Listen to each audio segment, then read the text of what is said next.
아침 목상에 오신 여러분들 환영하고 축복합니다. 하나님께 새로운 날을 허락하셨는데요. 새로운 날 걸맞는 새로운 은혜로 오늘 하루 우리 인생을 지킬 줄 믿습니다. 오늘은 갈등을 해결하라 라는 제목을 가지고 빌립보서 4장 2절부터 3절까지 말씀 같이 살펴봤으면 좋겠습니다. 우리 2절부터 3절까지 말씀 같이 한번 읽어볼까요? 내가 유오디아를 권하고 순두개를 권하노니 주 안에서 같은 마음을 품으라. 또 참으로 나와 멍에를 같이 한 내게 구하노니 복음에 나와 함께 힘쓰던 저 여인들을 돕고 또한 글레멘드와 그 외에 나의 동역자들을 도우라. 그 이름들이 생명책에 있느니라. 오늘 본문에 보면 유디아랑 순두개라는 두 명의 인물이 등장을 합니다. 그리고 이 두 명에게 언급 특별히 이름을 부탁하며 언급을 하며 부탁을 하게 됩니다. 이 두 사람은 빌립보 교회에서 열심히 사역했던 일꾼인 것 같아요. 그런데 그 당시에 이 둘 사이에는 갈등이 있었던 것 같습니다.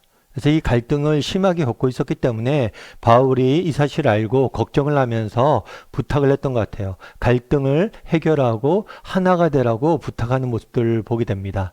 사실 우리가 이 땅을 살다 보면 갈등을 경험할 때가 있어요. 그럼 이 갈등을 우리가 어떻게 대처하고 이 갈등을 어떻게 해결해야 될까요? 첫 번째로 우리가 기억해야 될 것은 뭐냐면 이 갈등을 인정을 해야 돼요. 사실 우리가 이 땅을 살다 보면 갈등이 있을 수가 있습니다. 그리스도인이라고 그래서 또 그리스도인의 공동체라고 그래서 교회라고 그래서 갈등이 전혀 없을 수는 없어요. 그럼 왜 갈등이 생길 수밖에 없을까요? 하나님께서 우리를 다 다른 존재로 지으셨기 때문이에요. 우리 모두는 각 사람은 세상을 보고 또 해석하고 이런 시각들이 조금씩 달라요. 그리고 견해들이 다 달라요. 그러다 보니까 부딪힘과 갈등이 있을 수밖에 없습니다. 바울도 마찬가지죠. 우리가 예전에 사도행전 한번 묵상했던 적이 있는데 바울도 원래 1차 전도여행 때는 바나바와 함께 다녔습니다. 그런데 2차 전도여행을 준비하면서 둘 사이에 갈등이 생겼어요. 그건 뭐냐면 바나바인 조카인 마가 요한을 데려갈 것인가 말 것인가 이 문제로 갈등을 겪었어요. 바울은 데려가지 말자고 주장했죠. 왜냐하면 1차 전도여행 때 마가가 중간에 여행을 같이 다니다가 전도여행을 다니다가 중간에 돌아왔어요. 너무 여행이 힘들고 어렵다 보니까 중간에 포기하고 돌아왔어요. 그런 사람을 또다시 우리가 데리고 간다면 우리에게 어려움이 있을 것이다 라고 반대를 합니다. 데려가는 것을. 그런데 바나바는 그렇지 않았어요. 바나바는 비록 그가 실패했지만 그에게 다시 한번 기회를 줘야 된다고 주장을 했어요. 그래서 둘 사이에 갈등을 겪고 결국은 헤어지게 됩니다.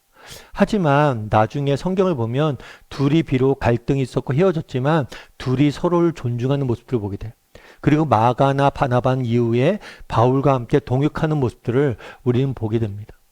우리도 이 땅을 살다 보면 갈등이 생길 수밖에 없어요. 왜요? 우리가 다 다르게 지은 존재이기 때문에. 그래서 우리가 서로의 다름과 갈등에 대해서 먼저 인정을 해야 돼요. 우리 안에도 갈등이 있을 수 있다. 이렇게 인정을 해야지 갈등에 해결할 수 있는 시발점이 되는 겁니다. 뿐만 아니라 우리가 갈등이 생겼어요. 그럼 어떻게 되냐? 오늘 본문에 보면 이렇게 되죠. 주 안에서 뭐예요? 같은 마음을 품으라. 같은 마음을 품으라. 우리가 갈등이 생겼을 때 주목해야 될 게 뭐냐면 차이가 아니라 공통점에 주목해 볼 필요가 있어요. 사실 우리가 모두가 똑같지 않습니다. 때로는 서로 다르기 때문에 차이가 생길 수 있어요. 그런데 이 차이가 생기면 어떤 생각이 드냐면 이 차이가 커 보여요. 이 차이가 커 보이고다 보니까 뭐예요? 야, 내가 너랑 같이 할 수 없다. 어떻게 그럴 수가 있냐? 이렇게 이야기를 하죠. 하지만 우리가 차이가 있지만 우리에게는 공통점이 훨씬 더 많습니다.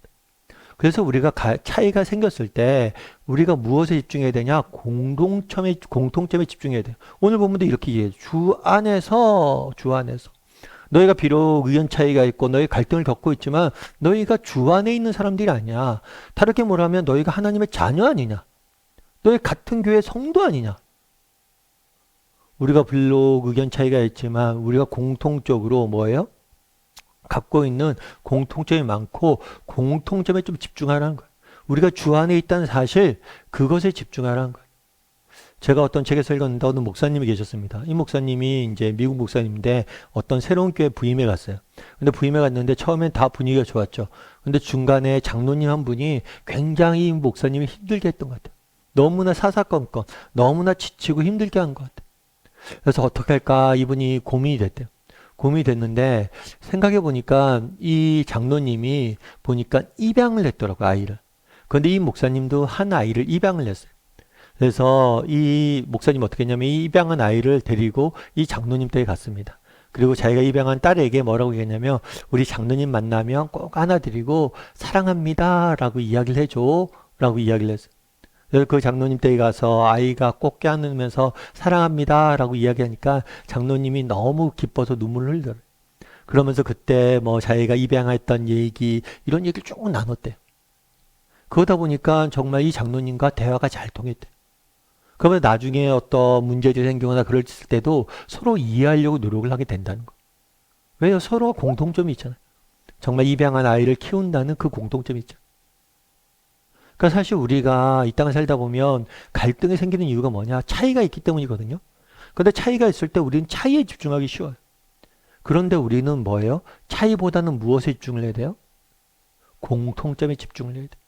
우리가 정말 차이보다는 공통점에 집중할 때, 그랬을 때 하나님께서 정말 우리의 사이에 갈등이 줄어드는 것들을 맛보게 될 겁니다. 뿐만 아니라 세 번째, 첫 번째는 뭐예요? 갈등을 인정을 해야 돼요. 공동체 안에, 기독 공동체 안에도 갈등이 있을 수 있습니다. 두 번째 뭐예요? 차이보다는 공통점에 집중해야 돼요. 세 번째로 해야 될 일이 있어요. 뭐라고 되어 있냐면 쭉 설명을 하면서 나와 함께 힘쓰던 저 여인들을 돕고 또 클레멘드와 또 그 나머지 동역자를 도우라. 그들의 이름이 생명책에 있느니라. 도우라라고 이야기를 합니다. 다르게 얘기하면 더 큰 사명에 집중하라는 거예요. 분명히 너희가 차이점이 있고 갈등이 있어요. 그런데 너희 앞에 해야 될 일이 있잖아요. 함께 해야 될 일이 있잖아요. 그 함께 해야 될 일에 집중하라는 거예요. 여러분 우리 가끔 자녀들이 다툴 때가 있죠. 애들이 막 서로 다툽니다. 야야야야 그만 싸우고 청소해. 그럼 그거죠. 투덜투덜 되면 청소해. 그럼 조금 지나면 둘이 희희낙낙하고 있는 모습을 보게 돼. 둘이 다투다가도 정말 같은 방을 쓰면 같은 방을 청소해야 되는 공동의 일, 공동의 목표를 가지고 일하다 보면 땀 흘리다 보면 뭐예요? 그 갈등이 해소되는 거. 여러분 정말 갈등이 겪고 있는 경우가 있다면 힘을 합쳐서 무엇인가 하다 보면 갈등이 해결되는 경우가 있어요. 특별히 함께 땀 흘리는 정말 교회 내에서 어떤 갈등이 있습니까? 함께 봉사를 다니세요. 함께 봉사 가서 땀 흘려서 누굴 도와보세요. 함께 땀 흘리다 보면 뭐예요? 갈등이 줄어드는 경우들이 있어요. 그래서 우리가 이 땅을 살다 보면 갈등을 경험할 때가 있습니다. 첫 번째로 해야 될 건 뭐예요? 갈등을 인정해야 돼요. 우리에게도 갈등이 있을 수 있습니다. 두 번째는 뭐예요? 차이보다는 공통점에 집중해야 돼요. 세 번째는 뭐예요? 더 큰 사명. 함께 땀 흘릴 수 있어야 돼요. 함께 땀 흘리다 보면 정말 그 땀이 우리를 하나로 만들어줄 거예요. 그래서 우리가 이 땅을 살다 보면 갈등이 갈등이 생길 수 있는데 이 갈등에 대해서 우리가 지혜롭게 대처하고 또 해결해 나가는 저나 여러분이 되기를 주님의 이름으로 소원합니다.